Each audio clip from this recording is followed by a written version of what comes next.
शिंदवडच्या जीवनेश्वर बंधाऱ्याला धोका, लघुपाट बंधारे विभागाकडून पाहणी। दिंडोरी तालुक्यातील शिंदवड येथील जीवनेश्वर बंधाऱ्याच्या सांडव्यातील काही दगड पडल्यानं बंधाऱ्याला धोका निर्माण झालाय।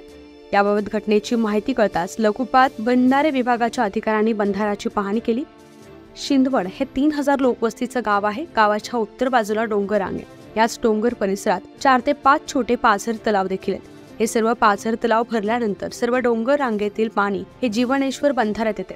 हा बंधारा ओव्हरफ्लो झाल्यानंतर गावातील पिण्याच्या पाण्याचा, काही भागातील शेतीच्या पाण्याचा देखील प्रश्न मिटतो। परंतु अनेक वर्षांपासून सांडव्यातील दगडाची भिंत जुनी आणि जीर्ण झाली आहे। यातच काही दगड निघून गेल्यानं बंधाऱ्याला धोका निर्माण झालाय। त्यामुळे येथील नागरिकांमध्ये भीतीचं वातावरण निर्माण झालंय। याबाबत लघुपाट बंधारे विभाग व संबंधित विभागाला पत्रव्यवहार करण्यात आलाय।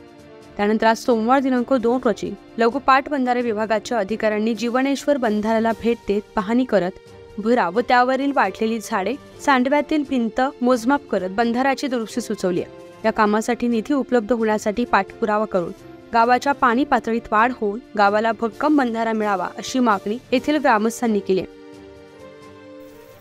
आज आपण शिंदवड येथील बंधाऱ्यावरती आलो होतो आणि इथे बघितल्यानंतर सांडव्याचं मोठ्या प्रमाणात नुकसान झालेलं असून त्याची दुरुस्ती तात्काळ केली गेली नाही तर भविष्यात गावाला मोठ्या प्रमाणात पुराचा धोका निर्माण होऊ शकतो।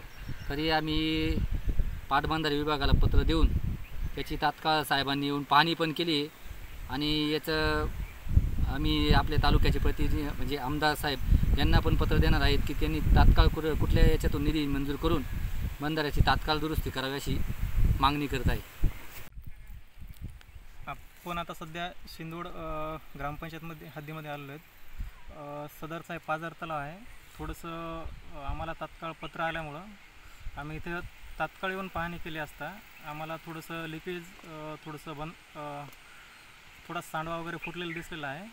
त्या हिशोबाने तात्काळ याची दखल घेऊन ग्रामस्थांच्या मागणीनुसार तात्काळ दखल घेऊन लवकरात लवकर याची दुरुस्ती करण्यात येईल असं आम्ही वरिष्ठ कार्यालयात कळून त्याचा निधी जे काही कुठल्या प्रकारे निधी मागवता येईल त्या हिशोबाने लवकरात लवकर निधी मागून लवकरात लवकर दुरुस्त करण्यात येईल याची काळजी घेऊ।